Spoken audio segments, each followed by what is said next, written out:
Thank you, Mr. President. Mr. President, I come to the floor today as someone who sat through the President's State of the Union, and just come from a Senate Energy Committee hearing. I sat through the State of the Union near the Secretary of Energy and was happy when I heard some of the comments of the President as he talked of an all-of-the-above strategy, needing all of the various sources of energy. But this Monday, the President's budget came out, which is very different than that. It's a budget that I'd like to discuss this morning and talk about because as I read through it, it looks to me as though the President has abandoned his role as leader of the nation by not being honest with the American people about the significance of the debt that we as Americans face. To me, this budget ambushes the American people. President, under the pretense of economizing, promises to cut $4 trillion of deficit over 10 years. But the budget itself actually piles $11 trillion of new debt in that same time frame.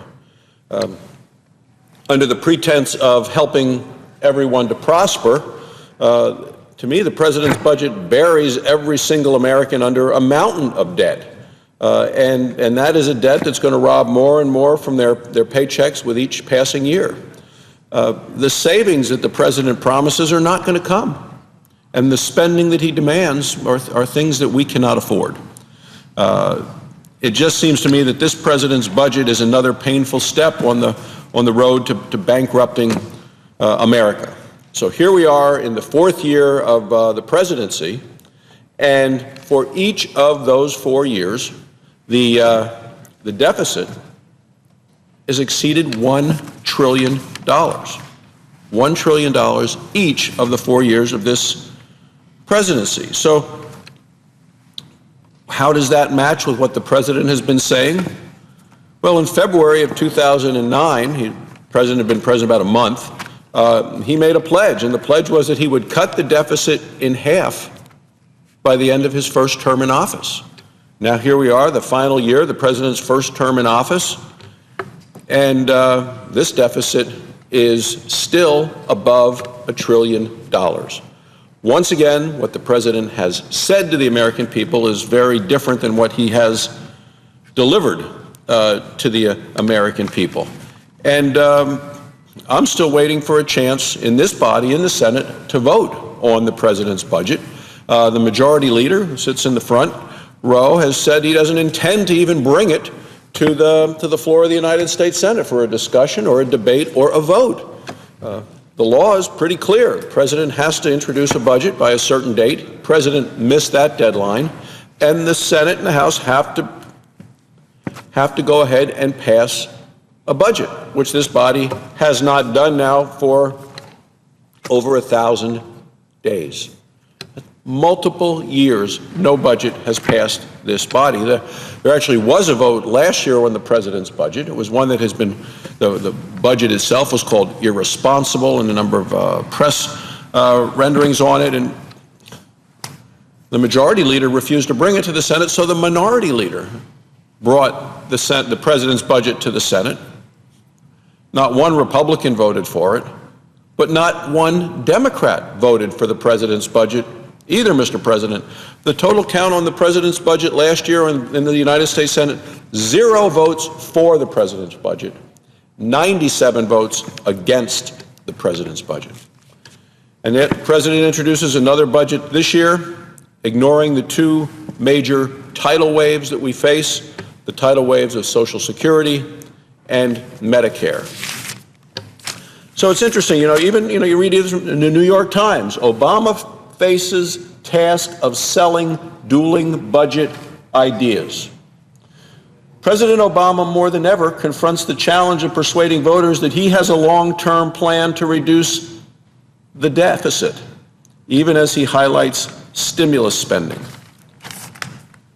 Challenging to persuade voters that he has a long-term plan to reduce the deficit. What did he promise? What did he deliver? What we see is a health care law where he promised one thing, delivered something very different. We see it now in the budget. And the numbers are so large, the numbers are so astronomically large that it is hard for one to comprehend how much a deficit of $1 trillion truly is. You can visit with high school students, or you visit with service clubs, or a town hall meeting, go to senior centers. The number is so large, it's hard to wrap one's mind around it. And the president tries to make people believe that everything was okay if he could just raise some taxes, just a little bit, he says, on some of the other people. Not you, but other people, and everything would be fine. When you actually look through this, to get to $1 trillion, to get to the 1.3 trillion, which is what the president has proposed in this year's budget as a deficit, you could take all the millionaires, billionaires, things he likes to rail about, take not just a little bit, you take every penny they earn over that $1 million, every penny, all of them combined. And then on top of that, sell off all the gold in Fort Knox, all of it. Take all of the money that people earn over $1 million and all the gold in Fort Knox, add it all together, and that is not even enough to cover just the deficit, that $1 trillion that the president plans to spend over and above what comes in. It is completely irresponsible, but that's what we've seen from this administration. So we have a president that makes presentations, gives speeches, and yet what the American people see is something very different. So this morning in the Energy Committee, we had an opportunity to visit with the Secretary of Energy specifically on budgetary issues relating to the budget in the future. And of course, the president said he supported an all of the above energy plan for the country. Well, I support an all of the above energy plan for the country. But when you go through the details, that's not exactly what the American people see. What the American people see is the cost of gasoline at the pump continuing to go up. And they see an administration that is blocking an opportunity to move energy, oil, from northern parts of our country as well as from Canada to the United States for use here. So it's take a look at the headlines of front page USA Today a couple of days ago. Chaotic spring predicted for gas. Average prices likely to hit $4.05 a gallon. People care about that. People all across the country, they drive around, they see the signs up, and they see what the cost of a gallon of gasoline is, and they know it, and they see it impacting in their daily lives. A number of us visited today at the Energy Committee and talked about today's Wall Street Journal article. This morning, oil rise imperils budding recovery. We want this country to recover. We want to get people back to work. We want people to make it easier and cheaper for the private sector to hire working people. Get America working again. Price of energy goes up, price of oil goes up. Oil rise imperils budding recovery. What does it say? The average price of gasoline, of a gallon of regular gasoline, has jumped 13.1 cents to $3.51 in the past month. So gasoline at the pump up 13 cents in the last month, according to AAA. It goes on and says some parts of the country have seen even bigger increases, with prices approaching $4 a gallon in parts of California. Higher prices at the pump. And this is where it really hits home. This is what I hear about at home in Wyoming when the price of gasoline goes up and we drive great distances, Mr. President, in your home state and my home state. People notice it because it impacts on other things that they can use that same money for. And as it says here in the Wall Street Journal, higher prices at the pump force consumers to cut back spending on discretionary items like restaurant meals, haircuts, family vacations, hurting those industries. I mean, isn't that what it's really about? As the price of gasoline at the pump goes up, it hurts the ability of families and the quality of life that they could spend that money in other ways. As it says, a prolonged increase can drive up inflation and drive down hiring. We're a country that wants people to get back to work. We want to give those opportunities, and it just seems that the president's budget and the policies of this administration and a rejection of things that would actually help us with American energy are going to make it harder for families. When prices of gasoline go up, the impact on an average family can be over $1,000 a year of an impact in terms of their ability to have disposable income. And if you're a family dealing with a mortgage and bills and kids, that is a huge difference in the quality of life for those American families. You know, states around the country get it. I look at Wyoming. We're in our legislative session there right now. We balance our budget every year. Constitution demands it. If less money comes in, we spend less money.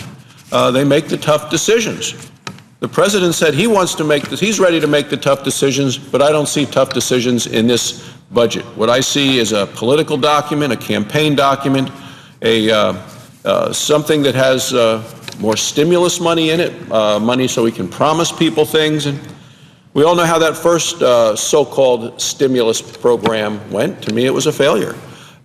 We have spending on about $800 billion. The president promised if they passed the stimulus program, unemployment rate would stay less than 8%.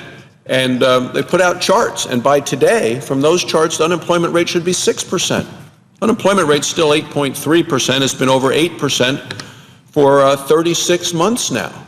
So when you look at this and look at the president's budget, I mean, to me, it's debt on arrival. The budget spends $47 trillion. It borrows $11 trillion. It increases the national debt to $26 trillion by 2022. It is debt upon debt upon debt. So where do you borrow the money from? Well, a lot of it you borrow from overseas, a lot of it from China.